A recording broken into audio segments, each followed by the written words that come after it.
क्या आप जानते हैं भारत की अभी भी 40% से ज्यादा आबादी एग्रीकल्चर सेक्टर में काम करती है, लेकिन उनका कंट्रीब्यूशन सिर्फ 17 से 20% ही है हमारे जीडीपी में। प्रणाम, आपका स्वागत है जाने अपना देश इन 75 डेज। और आज हम बात करेंगे भारत के एग्रीकल्चर की। हम सभी ये जानते हैं कि एग्रीकल्चर एक बहुत इंपॉर्टेंट एक्टिविटी है भारत में।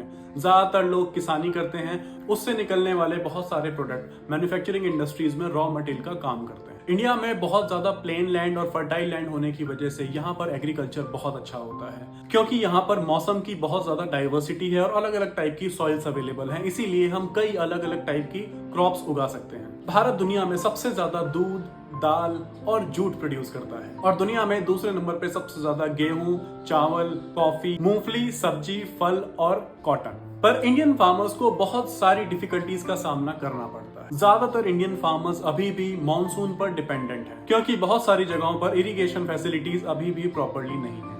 पर मॉनसून कई बार बहुत अच्छा होता है, कई बार इतना अच्छा नहीं होता या डिले हो जाता है, जिसकी वजह से कई बार फसल बर्बाद हो जाती है। भारत में किसानों के पास छोटे छोटे जमीन के टुकड़े हैं, जिसकी वजह से वो मॉडर्न स्टाइल की फार्मिंग नहीं कर पाते और बहुत ही छोटे छोटे पैचेस में सब्जियां या अनाज को उगाते हैं। अगर कुछ और चैलेंजेस की बात करें तो उसमें आता है टेक्नोलॉजी गैप। हमारे फार्मर्स अभी भी कई जगह पर पुरानी टेक्नोलॉजी को यूज कर रहे हैं, पर दुनिया में टेक्नोलॉजी बहुत आगे बढ़ चुकी है।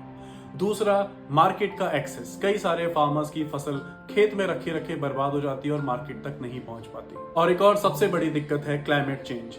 जिस हिसाब से हमारे देश में क्लाइमेट चेंज हो रहा है, कई बार बहुत बारिश या एकदम सूखा या बहुत तूफान आ रहे हैं, उसकी वजह से भी फसल पर बहुत असर पड़ता है। भारत की सरकार इन सब प्रॉब्लम को सॉल्व करने के लिए काफी सारे इनिशिएटिव्स ले रही है, कई सारे लॉ बना रही है, ताकि किसान तक सारी जरूरी चीजें सस्ते दाम पर पहुंच सके या उन्हें सब्सिडी दी जा सके और कम दाम पर लोन भी दिए जा सके। और सबसे जरूरी, ऑर्गेनिक फार्मिंग। आजकल हमारे अनाज में बहुत ज्यादा फर्टिलाइजर्स और पेस्टिसाइड के यूज की वजह से बहुत सारी बीमारियां लोगों में फैल रही हैं। इन बीमारियों को रोकने के लिए जरूरी है कि ऑर्गेनिक फार्मिंग का रास्ता अपनाया जाए। और अगर हो सके तो आप अपनी सब्जी खुद उगाना शुरू करें, अपने घर के छोटे से गार्डन में या फिर छत पर भी। एक बार कोशिश करके जरूर देखिए। अगर ये वीडियो आपको अच्छा लगा तो प्लीज इसे लाइक करें और फॉलो करें ऐसे ही और वीडियोस के लिए।